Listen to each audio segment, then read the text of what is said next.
Hello students, chemistry के class में आपका स्वागत है।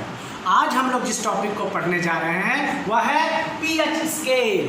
पीएच स्केल के खोज करता है सोरेनसन, जिन्होंने इस स्केल को 1909 ईस्वी में खोजा था। पीएच स्केल है क्या? तो सबसे पहले पीएच इसको समझा देता हूँ। पी का अर्थ है पोटेंस। पोटेंस जो एक जर्मन शब्द है जिसका अर्थ होता है शक्ति, और एच वर्ड आया है हाइड्रोजन आयन की।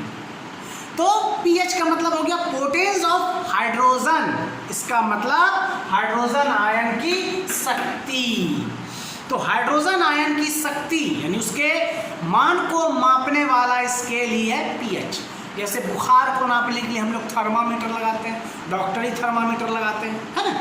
उससे पता चलता है कि हमारा फीवर है कि नहीं। एक ताप से ज़्यादा हो जाए, एक निश्चित ताप से ज़्यादा हो जाए तो समझा जाता है कि हाँ फीवर है, और एक ताप के अंदर ही रहे तो समझना है कि फीवर नहीं है, बुखार नहीं है। ठीक उसी तरह यह भी एक पैमाना है जो हाइड्रोजन आयन की सांद्रता को नापता है।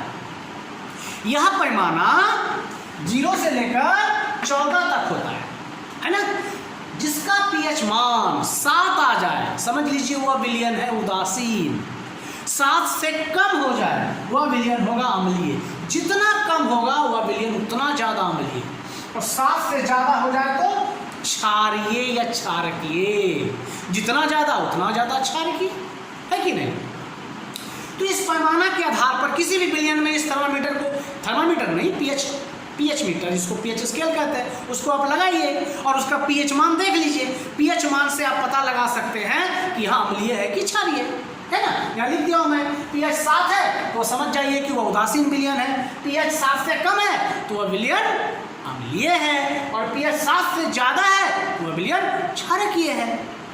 अब विभिन्न पदार्थों का जब हम लोग पीएच नापेंगे तो उसको हम लोग देख लेंगे नाप करके कि यह क्षारकीय है कि अम्लीय है। यहाँ पर मैंने कुछ उदाहरण दिए हैं। नींबू के रस का पीएच है 2.5, स्पष्ट है कि अम्लीय है। मूत्र 6 लगभग अम्लीय है। दूध 6.5 लगभग उदासीन है। खून 7.4 लगभग उदासीन है। शुद्ध जल 7 बिल्कुल उदासीन है। विभिन्न पीएच मान को ज्ञात करके हम लोग उसके प्रकृति को, यानी कि वो अम्लीय है, उदासीन है या क्षारीय है, इसको हम लोग जान सकते हैं। यही पैमाना कहलाता है पीएच स्केल, है ना। मिलते हैं अगली क्लास में। बहुत बहुत धन्यवाद।